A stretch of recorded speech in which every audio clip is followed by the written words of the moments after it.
I-PAC ప్రతినిధులతో CM Jagan భేటీ అయ్యారు.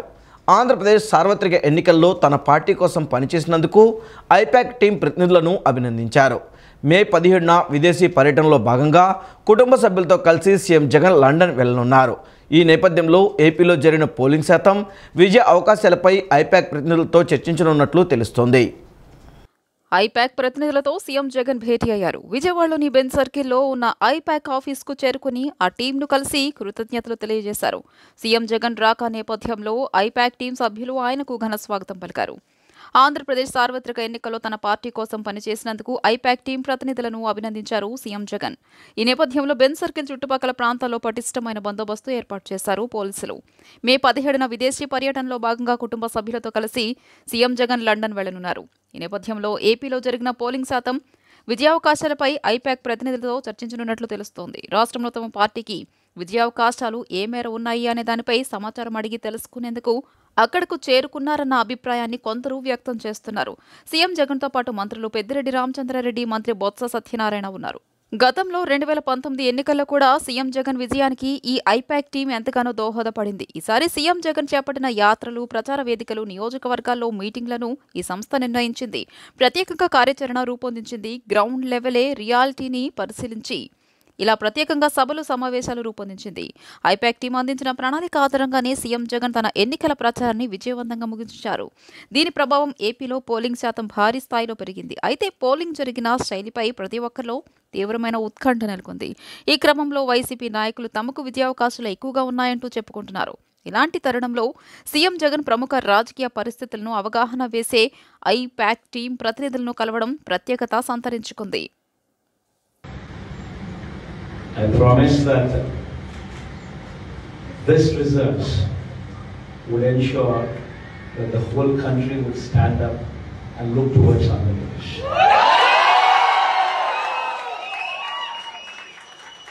In fact, when someone told me last time itself was 151, last time out of 175, 151 itself is a tall number.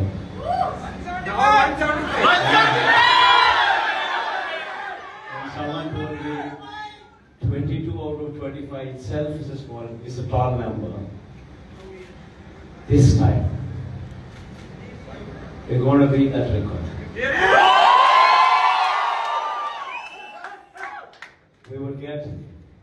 We will surpass 151, we will surpass 250.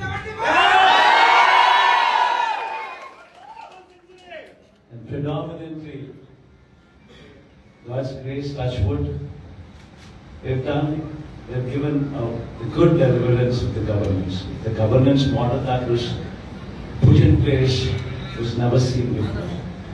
And while I could do all that, nevertheless, 1.5 years of your effort.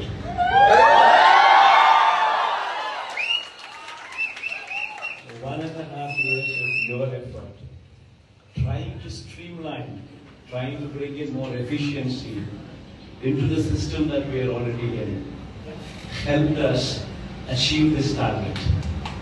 If this number was Telugu Desam కూటమి కోసం ప్రచారం చేయడానికి రాష్ట్రానికి వచ్చిన ప్రవాసాంధ్రులకు ఆ party అధ్యక్షుడు చంద్రబాబు ధన్యవాదాలు తెలిపారు. ఇక ముందు తనలో పూర్తిగా మారిన చంద్రబాబును చూస్తారని వ్యాఖ్యానించారు. ముఖ్యమంత్రిగా తాను బాధ్యతలు స్వీకరించిన తర్వాత విదేశాల నుంచి వచ్చిన ప్రవాసాంధ్రులు తనను కలుసుకోవడానికి ప్రత్యేక విధానాన్ని ప్రవేశపెడతానని హామీ ఇచ్చారు. తెలుగుదేశం కూటమి కోసం ప్రచారం చేయడానికి రాష్ట్రానికి వచ్చిన ప్రవాసాంధ్రులకు ఆ పార్టీ అధ్యక్షుడు చంద్రబాబు కృతజ్ఞతలు తెలియజేశారు. మీ కృషి ఎనలేనిది అని కొనియాడారు. ఇక ముందు తనలో పూర్తిగా మారిన చంద్రబాబును చూస్తారని వ్యాఖ్యానించారు. పార్టీపై అభిమానంతో ప్రచారం చేసిన ప్రవాసాంధ్రులు ఎన్నికల అనంతరం విదేశాలకు వెళ్లే ముందు నిన్న రాత్రి మంగళగిరిలోని టీడీపీ ప్రధాన కార్యాలయానికి విచ్చేశారు. ఈ సందర్భంగా వారి గౌరవార్థం ఎన్ఐఆర్ గ్రాట్యుటీ డిన్నర్ ఏర్పాటు చేశారు. ఈ కార్యక్రమాన్ని ఉద్దేశించి చంద్రబాబు వీడియో కాల్లో మాట్లాడారు. మాతృభూమిపై మమకారంతో సప్త సముద్రాలు దాటి వచ్చి పార్టీ కోసం పనిచేశారని కొనియాడారు. ముఖ్యమంత్రిగా తాను బాధ్యతలు స్వీకరించిన తర్వాత విదేశాల నుంచి వచ్చిన ప్రవాసాంధ్రులు తనను కలుసుకోవడానికి ప్రత్యేక విధానాన్ని ప్రవేశపెడతానన్నారు. విదేశాలలోని ప్రవాసాంధ్రులు ప్రతి ఒక్కరూ తమ వంతుగా సంవత్సరానికి 5 యువకులకు ఉద్యోగం కల్పించి వీసా ఇప్పించడానికి ముందుకు రావడం కీలక అధ్యాయమని ప్రశంసించారు. పోలింగ్ రోజు నుంచి దాడులతో వైఎస్ఆర్సీపీ మూకలు రాష్ట్రాన్ని రణరంగంగా మార్చినా నిమ్మకు నీరెత్తినట్లు వ్యవహరిస్తున్న సీఎస్ జవహర్ రెడ్డిపై ఈసీ తీవ్ర ఆగ్రహం వ్యక్తం చేసింది. రాష్ట్ర వ్యాప్తంగా హింస పెచ్చురిల్లుతుంటే మీరేం చేస్తున్నారని సీఎస్తో పాటు డీజీపీని ప్రశ్నించింది. హింసాకాండను ముందే పసిగట్టి ఎందుకు అరికట్టలేకపోయారని అధికారులిద్దరినీ నిలదీసింది. దీనిపై ఇద్దరు నేడు ఢిల్లీకి వెళ్లి సీఈసీకి వివరణ ఇవ్వనున్నారు. రాష్ట్రంలో పోలింగ్ రోజు ఆ తర్వాత జరిగిన హింసాకాండపై కేంద్ర ఎన్నికల సంఘం తీవ్ర ఆగ్రహం వ్యక్తం చేసింది. హింసాకాండను అరికట్టడంలో విఫలమైనందుకు రాష్ట్ర ప్రభుత్వ ప్రధాన కార్యదర్శి కెఎస్ జవహర్ రెడ్డి, డీజీపీ హరీష్ కుమార్ గుప్తాలపై మండిపడింది. ఈ మధ్యాహ్నం 3:30 ఢిల్లీలోని సీఈసీ కార్యాలయానికి వచ్చి వివరణ ఇవ్వాలని వారిని ఆదేశించింది. ఎన్నికల్లో హింసకు తావు లేకుండా చూడాలని తాము పదే పదే హెచ్చరించినా తగిన జాగ్రత్తలు ఎందుకు తీసుకోలేదని వారిపై సీఈసీ ఆగ్రహం వ్యక్తం చేసింది. రాష్ట్రంలో జరుగుతున్న హింసాకాండపై మీడియాలో వస్తున్న వార్తలను తీవ్రంగా పరిగణిస్తున్నట్లు పేర్కొంది. ఎన్నికల అనంతరం హింసాకాండను అరికట్టడంలో ప్రభుత్వ యంత్రాంగం ఎందుకు విఫలమైంది, ఘర్షణలను ముందుగా ఎందుకు పసిగట్టలేకపోయారు, ముందస్తు జాగ్రత్తలు ఎందుకు తీసుకోలేదు, దాడులకు ఎవరు పాల్పడుతున్నారు, ఎవరిని లక్ష్యంగా చేసుకున్నారు, ఎలాంటి నివారణ చర్యలు చేపట్టారు వంటి అంశాలపై వ్యక్తిగతంగా వివరణ ఇవ్వాలని ఈసీ ఆదేశాలు జారీ చేసింది. ఏపీ ఈఏపీ సెట్ పరీక్షలు ప్రశాంతంగా ప్రారంభమయ్యాయి. రాష్ట్ర వ్యాప్తంగా 140 సెంటర్లు ఏర్పాటు చేయగా హైదరాబాద్లో మరో 2 సెంటర్లు ఏర్పాటు చేశారు. రేపు బైపీసీ గ్రూప్కి ఎఫ్సెట్ పరీక్షలు జరగనున్నాయి. ఏపీ ఈఏపీ సెట్ పరీక్షలు ప్రారంభమయ్యాయి. ఉదయం 9 గంటల నుంచి 12 గంటల వరకు మొదటి సెషన్ పరీక్ష ప్రారంభమైంది. అనంతరం మధ్యాహ్నం 2:30 నుంచి 5:30 వరకు రెండో సెషన్గా పరీక్షలు జరగనుంది. రేపు బైపీసీ గ్రూప్కి యాప్సెట్ పరీక్షలు జరగనున్నాయి. 18వ తేదీ నుంచి 23 వరకు ఇంజనీరింగ్ విభాగానికి ఈఎప్సెట్ పరీక్షలు జరుగుతాయి. రోజుకి 2 సెషన్లలో పరీక్షలు నిర్వహిస్తారు. ఆన్లైన్ విధానంలో యాప్సెట్ పరీక్షలు జరుగుతాయి. రాష్ట్ర వ్యాప్తంగా 140 సెంటర్లు ఉన్నాయి. హైదరాబాద్లో 2 సెంటర్లు ఏర్పాటు చేశారు. రాష్ట్ర వ్యాప్తంగా ఏపీ యాప్సెట్కి హాజరవుతున్న విద్యార్థుల సంఖ్య 3,61,640.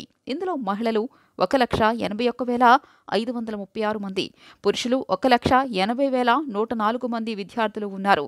గత ఏడాదితో పోలిస్తే 22,000కి పైగా విద్యార్థులు అదనంగా దరఖాస్తు చేసుకున్నారు.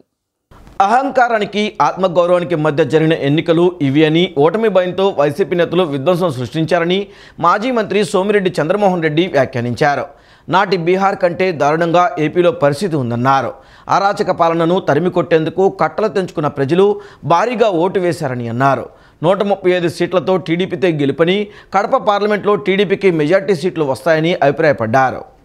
దాడులకు పాల్పడుతూ అరాచకం సృష్టిస్తున్న వైసీపీ నేతలు ఇకనైనా తగ్గాలని, లేదంటే జూన్ 4 తర్వాత తగిన మూల్యం చెల్లించుకుంటారని మాజీ మంత్రి సోమిరెడ్డి చంద్రమోహన్ రెడ్డి హెచ్చరించారు. మంగళగిరి టీడీపీ జాతీయ ప్రధాన కార్యాలయంలో ఆయన మీడియా సమావేశంలో మాట్లాడారు. మే 13న జరిగిన ఎన్నికలు అహంకారానికి ఆత్మగౌరవానికి మధ్య జరిగినవని, అన్నపూర్ణ లాంటి ఆంధ్రప్రదేశ్ను అరాచకాంధ్రప్రదేశ్గా మార్చాడు, చట్టాన్ని జగన్ కాళ్ల కింద నలిపేశాడని విమర్శించారు. ఐఏఎస్, ఐపీఎస్లను కూలీల కింద మార్చాడని, శాసనసభలో తీసుకున్న నిర్ణయాలను చెత్తబుట్టలో పడేశాడని వ్యాఖ్యానించారు. నాడు బీహార్ ఎలా ఉందో నేడు ఏపీని అలా తయారు చేశారని విమర్శించారు. బయటికి వెళ్తే ఏపీ అంటే తలదించుకునే పరిస్థితికి జగన్ దిగజార్చాడన్నారు. 5 ఏళ్ల అరాచకాన్ని పారద్రోలేందుకు ప్రజలు కట్టలు తెంచుకుని వచ్చి ఓట్లేశారని, దాన్ని తట్టుకోలేక వైసీపీ నేతలు ఫ్రస్ట్రేషన్లో దాడులకు తెగబడుతున్నారని మండిపడ్డారు. జగన్ రెడ్డి షాడో ఛానల్ తప్పుడు కథనాలను ప్రసారం చేస్తోందని, ఎన్నికల కోడ్ను ఉల్లంఘించి వైసీపీ 100 సీట్లలో గెలుస్తోందని ఊకదంపుడు ప్రసారాలు చేసుకుంటుందని అన్నారు. దుర్మార్గంగా దాడులు జరుగుతున్న తప్పుడు కథనాలు ప్రసారం చేయడం సిగ్గుచేటన్నారు. ఎలక్షన్ కమిషన్ డీజీపీని, చీఫ్ సెక్రటరీని పిలిచి మందలించిన చరిత్ర ఏ రాష్ట్రంలో జరగలేదన్నారు. రాష్ట్ర భవిష్యత్ ఎవరి చేతిలో ఉంటే బాగుంటుందో ఓటర్లకు తెలుసు. అందుకే వ్యయాన్ని లెక్క చేయకుండా దూర ప్రాంతాల నుండి వచ్చి ఓట్లు వేశారని, దీన్ని జీర్ణించుకోలేని వైసీపీ నేతలు దగ్గరుండి దాడులు చేయిస్తున్నారని మండిపడ్డారు. కింద నలిపేసేసాడు. ఐఏఎస్ని, ఐపీఎస్ని ఆయన కూలీల కింద మార్చేసుకున్నాడు. శాసనసభలో, నిండు శాసనసభలో, రాష్ట్ర ప్రజలు ఎన్నుకున్న చట్టసభలో శాసనసభ్యులు అందరు కలిసి ఏవైతే బడ్జెట్ సెషన్స్లో నిర్ణయాలు తీసుకుంటారో, అలొకేషన్స్ చేస్తారో వాటన్నిటినీ చెత్తపుట్లో వేసాడు. ఒక చట్ట సభ నిర్ణయాలకి విలువ లేదు, వ్యవస్థలకి విలువ లేదు, ప్రజాస్వామ్యానికే గొడ్డలు పెట్టు. ఇప్పుడు లాంగ్ టైం బ్యాక్ బీహార్ రాష్ట్రం 2-3 దశాబ్దాల క్రితం బీహార్ రాష్ట్రం ఎట్టుండిందో ఆ పరిస్థితి ఈరోజు వచ్చింది ఆంధ్రప్రదేశ్కి. ఆంధ్రప్రదేశ్ అంటే అన్నపూర్ణ లాంటి ఆంధ్రప్రదేశ్, ఈరోజు అరాచక ఆంధ్రప్రదేశ్. ఆంధ్రప్రదేశ్ అంటే ఇతర రాష్ట్రాల్లో గౌరవం. గతంలో ఎంతమంది చీఫ్ మినిస్టర్స్ ఉన్నా ఇటువంటి పరిస్థితి లేదు. ఇప్పుడు బయట రాష్ట్రాల్లో బయట దేశాల్లో ఆంధ్రప్రదేశ్ అంటే తలదించుకోవాల్సిన పరిస్థితి చేశారు. ఇప్పుడు ఇక్కడ ఎందుకు ఎలక్షన్ అయిన తర్వాత ఎందుకు అంత ఫ్రస్ట్రేషన్ మీకు? ఈ దాడులేంటి, ఈ దుర్మార్గాలు ఏంటి? ఆఖరణ ఎలక్షన్ కమిషన్ డీజీపీని చీఫ్ సెక్రటరీని పిలిచి మందలించాల్సిన పోస్ట్ ఎలక్షన్స్ దాడుల మీద ఇటువంటిది ఎప్పుడన్నా చరిత్రలో జరిగిందా? ఏ రాష్ట్రంలో అయినా జరిగిందా? కృష్ణానదిలో రాకపోకలు చేసే లాంచ్కి బుధవారం రాత్రి ఇసుక దిబ్బలు తగిలి ఇబ్రహీంపట్నం ఫెర్రీ వద్ద నీటిలో నిలిచిపోయింది. ఇబ్రహీంపట్నం నుంచి లాంచ్ 25 మంది ప్రయాణికులతో రాత్రి 8 గంటలకు రాయపూడి బయలుదేరింది. లోతు తక్కువగా వల ఉన్న ప్రాంతంలో లాంచ్ రాగా నది నీటి అడుగున ఉన్న ఇసుక దిబ్బలు తగలడంతో లాంచ్ నదిలోనే నిలిచిపోయింది. విషయం తెలుసుకున్న సిఐ సత్యనారాయణ ఫెర్రీ వద్ద అందుబాటులో ఉన్న మత్స్యకారుల ద్వారా పడవలతో ప్రయాణికులందరినీ ఒడ్డుకు తీసుకొచ్చారు. కృష్ణానది మధ్యలో ఒక లాంచ్ నిలిచిపోయింది. 25 మందితో వెళ్లిన లాంచ్ ఇసుక దిబ్బలు తగలడంతో ఆగిపోయింది. రాయపూడి నుంచి ఇబ్రహీంపట్నం వెళ్తుండగా ఈ ఘటన జరిగింది. ఏకంగా 4 గంటల పాటు కృష్ణానదిలోనే లాంచ్ ఉండిపోయింది. దీంతో అందులోని ప్రయాణికులు 4 గంటల పాటు నరకం చూశారు. ప్రాణాల అరచేతిలో పెట్టుకుని బిక్కుబిక్కుమంటూ గడిపారు. పోలీసులకు సమాచారం ఇవ్వడంతో పడవలతో వెళ్లి కాపాడారు. ప్రయాణికులంతా సురక్షితంగా ఒడ్డుకు చేరడంతో అంతా ఊపిరి పీల్చుకున్నారు. ఈరోజు మనకి కృష్ణా రివర్ దగ్గర ఇబ్రహీంపట్నం ఫెర్రీ దగ్గర మనకి సుమారు 20 మంది బోట్లో నదిలో మధ్యలో ఎక్కువ కాలు వచ్చింది. దాని మీద రావడం జరిగింది. ఇక్కడ లోకల్ ఫిషర్మెన్ కమ్యూనిటీ వాళ్ళతోటి మనం మాట్లాడి ఇమీడియట్గా 2 బోట్లు మన కానిస్టేబుల్స్ని ఇచ్చి ఇమీడియట్గా లైఫ్ జాకెట్స్ తోటి అక్కడికి పంపించడం జరిగింది వాళ్ళ దగ్గరికి. ఈ మధ్యలో మనం SDRF కూడా ఇన్వైట్ జరిగాము. మంగళగిరి చాలా కూడా తిరిగాము. ఈలో ఫిషర్మెన్ రెగ్యులర్గా తిరిగేవాళ్ళు వీళ్ళు బోటుతోటి 2 మోటార్ బోట్లతోటి వెళ్ళి అక్కడ ఉన్నటువంటి వాళ్ళని బోట్లోకి ఎక్కించుకొని ఒడ్డుకి తీసుకురావడం జరిగింది. టోటల్గా 32 ఉన్నారు. అందరూ సేఫ్గానే ఉన్నారు. ఒక 1 అవర్ వరకు వాళ్ళు అందులో వెయిట్ చేశారు. సార్, పడవలో ప్రయాణిస్తున్న ప్రయాణికులు ఎవరైనా మీకు ఫోన్ చేశారని చెబుతున్నారు. మీకు చేశారండి? నాకు చేశాడు ఫోన్ చేసి. వెంటనే స్పందించి మనం ఇక్కడ లోకల్ ఫిషర్మెన్ వాళ్ళ సపోర్ట్ 2 మోటార్ బోట్లు మన స్టాఫ్ నుంచి పంపించండి. అది ఇసుక మ్యాట్ ఎక్కువ ఉంది, వాటర్ లెవెల్ తగ్గింది, ఇసుక మ్యాట్ ఎక్కువ ఉండడం వల్ల ఇసుక తగిలి ఆగింది జాతర. అది ఇంకా బూత్ సైల్ వెరిఫై చేస్తారు. ఇంకో లాంచ్ కూడా ఆగిందని చెప్పి అన్నారు. అది వాళ్ళకి తీసుకుని లాంచ్ వెళ్ళింది. అది కూడా ఈ ఇసుక మ్యాట్ ఎక్కువ వల్ల అది కూడా ఆగిపోయింది. అందుకని మనం వేరే ఏపీలో మరోసారి వైసీపీని అధికారంలోకి తీసుకురావడానికి ఓటు వేసిన ప్రజలకు ఆ పార్టీ నేత సంతనూతలపాడు ఎమ్మెల్యే టీజీఆర్ సుధాకర్ బాబు కృతజ్ఞతలు తెలిపారు. దేశంలోనే అధిక శాతం ఓటింగ్ ఏపీలో నమోదవడం శుభపరిణామమన్నారు. ఇది మహిళా విప్లవం అని అభివర్ణించారు. సునామీలా ఓటు రూపంలో సీఎం జగన్పై ప్రేమ చూపించారని చెప్పారు. ఈ సార్వత్రిక ఎన్నికల్లో 5 లక్షల మంది మహిళలు అధికంగా ఓటేశారని ఎమ్మెల్యే టీజీఆర్ సుధాకర్ బాబు అన్నారు. ఎస్సీ, ఎస్టీ, బీసీ మైనార్టీలు విశ్వరూపాన్ని చూపించారని అన్నారు. అధిక శాతం ఓటింగ్ వ్యతిరేకత కాదు, జగన్కు మద్దతుగా జరిగిందని స్పష్టం చేశారు. నిమ్న వర్గాలకు మంచి చేసిన జగన్ రుణం తీర్చుకోవడానికి పోటెత్తారని పేర్కొన్నారు. కూటమి నేతలు ఊహల పల్లికలో విహరిస్తున్నారు. కిందకు రండి, టీడీపీ నేతలు విర్రవీగుతూ దాడులకు పాల్పడుతున్నారని ధ్వజమెత్తారు.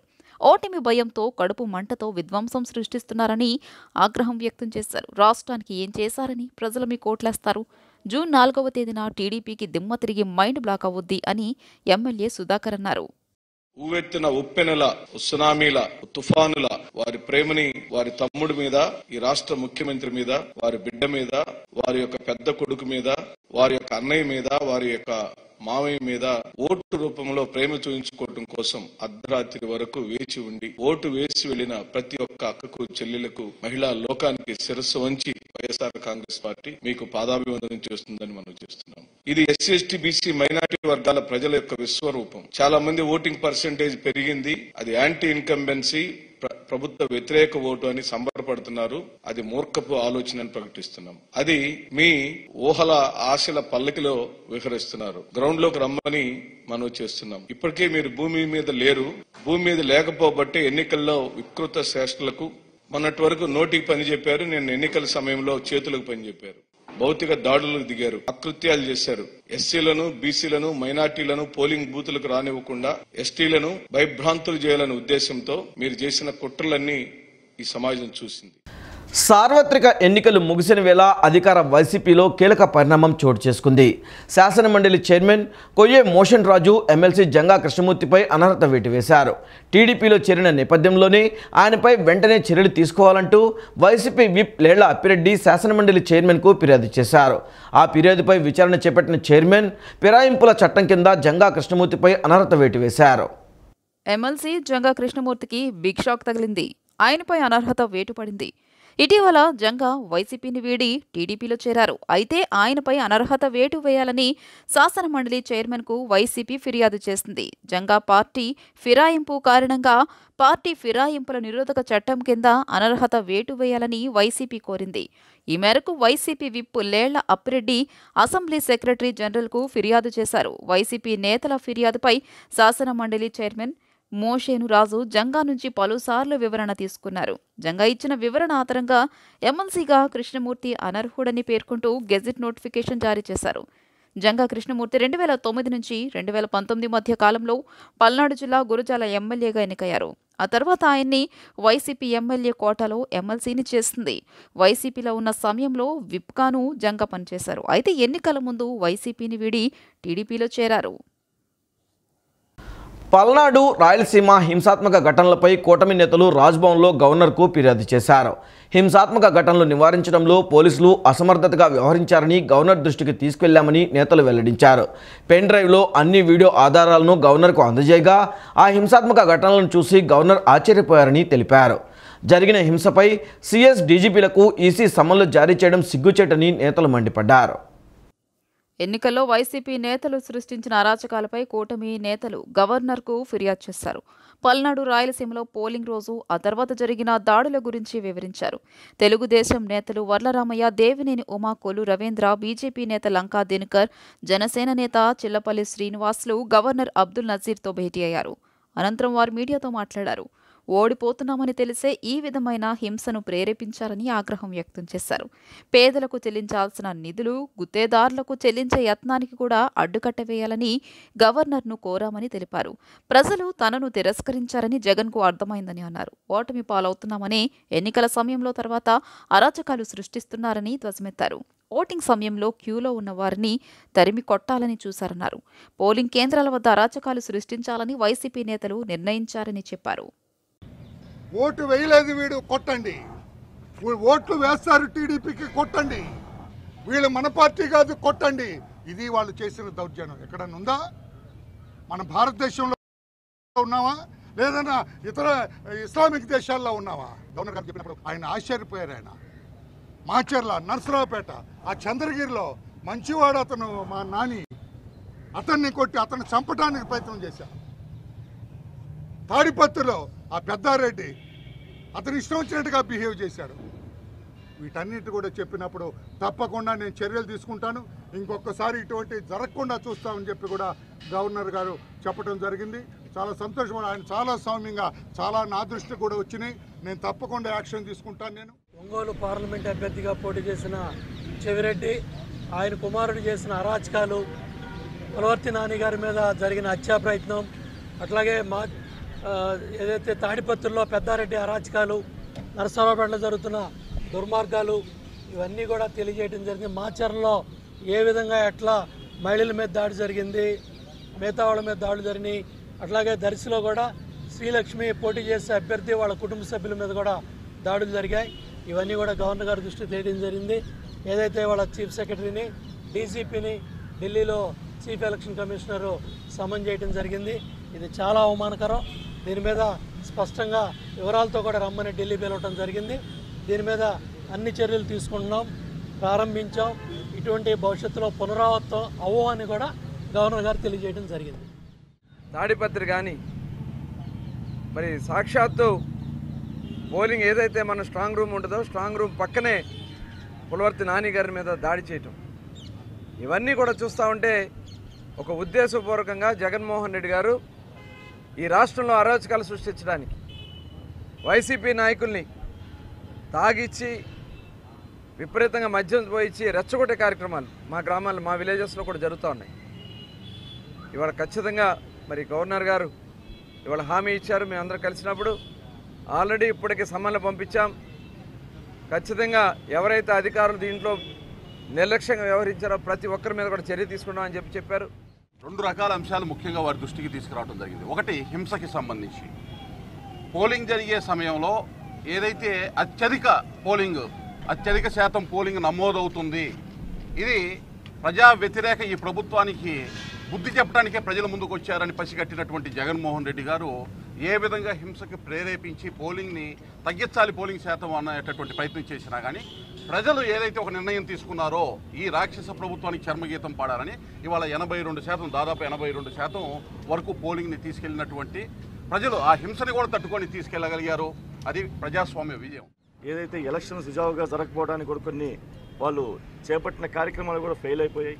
తర్వాత పోస్ట్ ఎలక్షన్లో కూడా వాళ్ళు రకరకాల హింస ప్రేరేపితంగా జరుగుతూ ఉంది. దీని అన్నిటి కూడా మా ఎన్డీఏ తరఫున గవర్నర్ గారికి విన్నవించుకోవడం జరిగింది. వారు తప్పనిసరిగా యాక్షన్ తీసుకుంటాం, దీని మీద తప్పనిసరిగా మేము యాక్షన్ తీసుకుంటామని చెప్పి గవర్నర్ గారు పెద్ద మనసుతో వారు తీసుకోవడం మా మెమోరాండం జరిగింది. ప్రజల తరఫున ఏదైతే ఇందాక ఇప్పుడు దినకర్ గారు చెప్పినట్లు ఆర్థిక అంశాల మీద ఏదైతే ఎలక్షన్కి బూచేగా వారికి తాయిలాలు ఇస్తామని చెప్పి ప్రజలకి ఏదో మభ్యపెట్టి చేద్దామని చెప్పి 14,200 కోట్లు ఆ రోజున ఇవ్వజూపిన టైంలో 12వ తారీఖు 10వ తారీఖు ఎలక్షన్ కమిషనర్ దాన్ని అడ్డుపడి 14వ తారీఖు మీరు ఇవ్వండి అని చెప్పంటే ఈ రోజు వరకు దాని మీద పత్తా లేదు. దానికి కూడా విన్నవించుకోవడం జరిగింది. తప్పనిసరిగా ఆ ఫండ్స్ ఏవైతే లబ్ధిదారులు ఉన్నారో ప్రజలకి చెందాలి, ఆ డబ్బు ఏదైతే లబ్ధిదారులకి ఆంధ్ర రాష్ట్ర ప్రజలకి పేద ప్రజలకు వాళ్ళందరికీ చెందాలని చెప్పి గవర్నర్ గారికి రిక్వెస్ట్ చేయడం జరిగింది. తప్పనిసరిగా దాని మీద కూడా చర్య తీసుకుంటామని చెప్పన్నారు. ఇది ప్రజలకు తెలుసుకోవాలని చెప్తా ఉన్నాం. Thank you. ఎన్నికల కమిషన్ పక్షపాత ధోరణితో వ్యవహరించిందని, టీడీపీ దాడులు చేస్తున్నా పోలీసులు పట్టించుకోలేదని వైఎస్ఆర్సీపీ ప్రధాన కార్యదర్శి సజ్జల రామకృష్ణారెడ్డి అన్నారు. అసాంఘిక శక్తులు రాజకీయ కక్షతో దాడులు, హింసాకాండ కొనసాగిస్తున్నాయని మండిపడ్డారు. రాజకీయ కక్షతో బడుగు బలహీన వర్గాలపై దాడులు చేశారని, ఈసీ ఉదాసీనంగా వ్యవహరిస్తుందన్నారు. పోలింగ్ సమయంలో టీడీపీ గోండాలు ఎక్కడికక్కడే తెగబడ్డారని, పోలింగ్ సజావుగా జరగకూడదని టీడీపీ దాడులు చేసిందన్నారు. టీడీపీ దాడులపై డీజీపీకి ఎన్నికల అధికారులకు ఫిర్యాదు చేశామని సజ్జల చెప్పారు.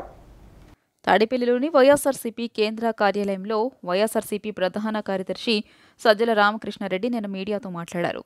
రిగ్గింగ్ చేయాలనే ఆలోచనతో టీడీపీ శ్రేణులు దాడులకు తెగబడ్డారని అన్నారు. కూటమి నేతలు చెప్పిన చోటే పోలీస్ అధికారులను మార్చారని, ఈసీ నియమించిన పోలీస్ అధికారులకు రాష్ట్రంపై అవగాహన లేదన్నారు. టీడీపీ నేతలు ఇచ్చి పార్టీకి పోలీస్ అబ్జర్వర్ హాజరయ్యారని చెప్పారు. పోలింగ్కు ముందే పోలీసు ఉన్నతాధికారులను మార్చేశారని చెప్పారు. ఎక్కడైతే పోలీసు అధికారులను మార్చారో అక్కడే హింస జరిగిందని, ఎన్నికల కమిషన్ నిష్పక్షపాతంగా వ్యవహరించిందని ఎలా నమ్మాలి అంటూ సజ్జల ప్రశ్నించారు. పోలింగ్ రోజు వైఎస్ఆర్సీపీ అభ్యర్థులను హౌస్ అరెస్టు చేశారని, టీడీపీ అభ్యర్థులు మాత్రం యథేచ్ఛగా తిరిగారన్నారు. గురజాలలో ఓ గుడిలో తలదాచుకున్న దళితులపై దాడులు చేశారన్నారు. ఈసీ వైఫల్యం కారణంగానే పల్నాడులో గొడవలు జరిగాయన్నారు. వీటన్నిటికీ ఎన్నికల కమిషనే బాధ్యత తీసుకోవాలని సజ్జల రామకృష్ణారెడ్డి డిమాండ్ చేశారు. ఎన్నికల సంఘం విధుల్లో కూడా టీడీపీ దూరిందని, పురంధరేశ్వరి ఎవరిపై ఫిర్యాదు చేశారో వారిని బదిలీ చేశారని, వారు కోరిన అధికారులను వేశారన్నారు. మొత్తం 29 మంది అధికారులను ఉన్నట్టుండి ట్రాన్స్ఫర్ చేశారన్నారు. విష్ణువర్ధన్ రావు అనే రిటైర్డ్ ఆఫీసర్ ఇచ్చిన విందుకు పోలీస్ అబ్జర్వర్ దీపక్ మిశ్రా వెళ్లారని, విష్ణువర్ధన్ రావు టీడీపీ నేత సుజనా చౌదరికి దగ్గర మనిషి అని, అలాంటి వ్యక్తి ఇచ్చిన విందుకు పోలీస్ అబ్జర్వర్ వెళ్తే ఇక ఎన్నికలు ప్రశాంతంగా ఎలా జరుగుతాయన్నారు. టీడీపీ ఆఫీసులో రూపుదిద్దుకున్న ప్లాన్ని దీపక్ మిశ్రా ద్వారా ఈసీ అమలు చేసిందని ఆరోపించారు. చెప్తున్నా కదా, ఈయన చంద్రబాబు నాయుడు గారికి ఆ రోగం అది పోయినట్లుగా మైకం దిగినట్ల ఒక ఇది క్రియేట్ చేసి తను క్రియేట్ చేసుకున్న దాంట్లోనే ఇంకా ఉన్నట్టున్నారు. లేదు నేను అంటున్నట్టు డిమోరలైజ్ చేయాలనే దీంట్లో ఉన్నట్టున్నారు. ఆయనకు వ్యవస్థ ఒకటి ఏదన్నా తనకు దాని మీద పట్టు దొరికే రకమైన అవకాశం వస్తే దాన్ని వాడుకొని లాస్ట్ డిచ్ ఎఫర్ట్స్ కూడా లాస్ట్ మినిట్ వరకు ఏదైనా చేస్తాడు. అందులో భాగంగా చేస్తున్నారేమో అనిపిస్తుంది. నాకు అనిపిస్తున్నది ఈ 15 రోజులు అల్లకల్లోలం క్రియేట్ చేస్తే ఏదన్నా దాని ఇంపాక్ట్ ఎక్కడికెక్కడ మా పార్టీ వారు కొంత ఇది అవుతారనో, లేక అధికారులు భయపడి రేపు వాళ్ళు చెప్పినట్టు ఆడి కౌంటింగ్ దగ్గర ఏదైనా చేయొచ్చు అనుకుంటున్నాడేమో. కానీ ఆయన పప్పులేం ఉడకవు. ఇది ఇంకా తన సహజమైన నేచర్ అనుకోవాలా, సహజమైన నేచర్ అనుకోవాలా. బహుశా బయట ఈ 15 రోజులు ఆయనే వస్తున్నాడని ఇంప్రెషన్ క్రియేట్ చేసేందుకే రాస్తున్నట్టు. లేకపోతే గవర్నర్కి ఆయన రాయడం ఏంది? ఏది పథకాలకు కాదు, కాంట్రాక్టర్లకు పే చేస్తున్నాడని అబద్ధాలతో కూడినవి రాయడం ఏంది? ఇవన్నీ కూడా చూస్తే ఏదో he trying to send A message. మరి ఈలోగా ఏం చక్కదిద్దుకోవాలనుకున్నాడో తెలియదు ఆయన చేసి. ఏదో తన నేచర్ లేదా తన కుట్ర ఉందని అయితే అనుకుంటున్నాను దీంట్లో పూర్తిగా. విజయవాడ ఇంద్రకీలాద్రిపై దుర్గమ్మ సన్నిధిలో లలితా సంగీత విభావరి బృందం ఆలపించిన పలు కీర్తనలు భక్తులను అలరించాయి. అమ్మవారి ఆలయ ప్రాంగణంలోని ధర్మపదం వేదికపై కంకటాల జ్ఞానేశ్వరి బృందంలోని సరోజ, చంద్రిక, రమ, సోనిక అమ్మవారి కీర్తనలను వీణులు విందుగా ఆలపించారు. వారికి నాగూర్వలి వయోలిన్పై, సూర్య తబలాపై చక్కటి సహకారం అందించారు. అమ్మవారిని దర్శించుకున్న భక్తులు ధర్మపదం వేదికపై ఆలపిస్తున్న కీర్తనలను విని మంత్రముగ్ధులయ్యారు. అనంతరం బృంద సభ్యులకు అమ్మవారి దర్శనాన్ని కల్పించి ప్రసాదాలను అందజేశారు. నైరుతి రుతుపవనాలు ఈ ఏడాది ముందుగానే కేరళ తీరాన్ని తాకనున్నట్లు వాతావరణ శాఖ ప్రకటించింది. మే 31కి 2 రోజులు అటు ఇటుగా కేరళలో ప్రవేశించనున్నట్లు తెలిపింది. దేశ ప్రజలకు వాతావరణ శాఖ చల్లని కబురు అందించింది. మే 31కి 1-2 రోజులు అటు ఇటుగా నైరుతి రుతుపవనాలు కేరళ తీరాన్ని తాకనున్నట్లు బుధవారం ప్రకటించింది. లానినా ప్రభావంతో ఈసారి ఆగస్టు-సెప్టెంబర్ కాలంలో సాధారణం కంటే అధిక వర్షపాతం నమోదు కావచ్చని గత నెలలో వాతావరణ శాఖ పేర్కొంది. అందుకు అనుగుణంగానే రుతుపవనాల కదలిక ఉందని తెలిపింది. వ్యవసాయ ఆధారిత దేశమైన భారత్లో విత్తనాలు వేసే జూన్, జూలై నెలలు చాలా కీలకమని సంబంధిత శాఖ డైరెక్టర్ జనరల్ మృత్యుంజయ్ మహాపాత్ర అన్నారు. భారత వాతావరణ శాఖ ప్రకారం కేరళలో రుతుపవనాలు ప్రవేశించే సమయం గత 150 సంవత్సరాలుగా మారుతూనే ఉంది. మొదటిసారి ముందుగా 1918లో మే 11నే ప్రవేశించాయి. అత్యంత ఆలస్యంగా 1972 జూన్ 18న ప్రవేశించాయి. ఇక గతేడాది జూన్ 8న, 2022లో మే 29న, 2021లో జూన్ 3న, 2020లో జూన్ 1న నైరుతి రుతుపవనాలు కేరళ తీరానికి తాకాయి. అయితే ఈ ఏడాది సాధారణం కంటే ఎక్కువ వర్షపాతం నమోదవుతుందని భారత వాతావరణ శాఖ అంచనా వేసింది. దీర్ఘకాల సగటు LPAతో పోలిస్తే వచ్చే రుతుపవనాల సీజన్లో 106% వర్షపాతం నమోదు కావచ్చని తెలిపింది. వచ్చే సీజన్లో LPA 87 సెంటీమీటర్లుగా అంచనా వేసింది. లానినా పరిస్థితులు వర్షాలకు అనుకూలంగా ఉండడం వల్ల ఆగస్టు-సెప్టెంబర్ నాటికి ఎక్కువ వర్షపాతం నమోదు కావచ్చని వెల్లడించింది. వాయువ్య, తూర్పు, ఈశాన్య రాష్ట్రాల్లోని కొన్ని ప్రాంతాలు మినహా దేశంలోని చాలా ప్రాంతాల్లో సాధారణం కంటే ఎక్కువ వర్షపాతం నమోదయ్యే అవకాశం ఉందని IMD పేర్కొంది. 1951 నుంచి 2023 వరకు ఎల్ నినో తర్వాత లానినా వచ్చిన సందర్భాల్లో భారత్లో 9 సార్లు సాధారణం కంటే ఎక్కువ వర్షపాతం నమోదైందని IMD తెలిపింది. ఈ వార్తలు ఇంతటితో సమాప్తం. నమస్కారం.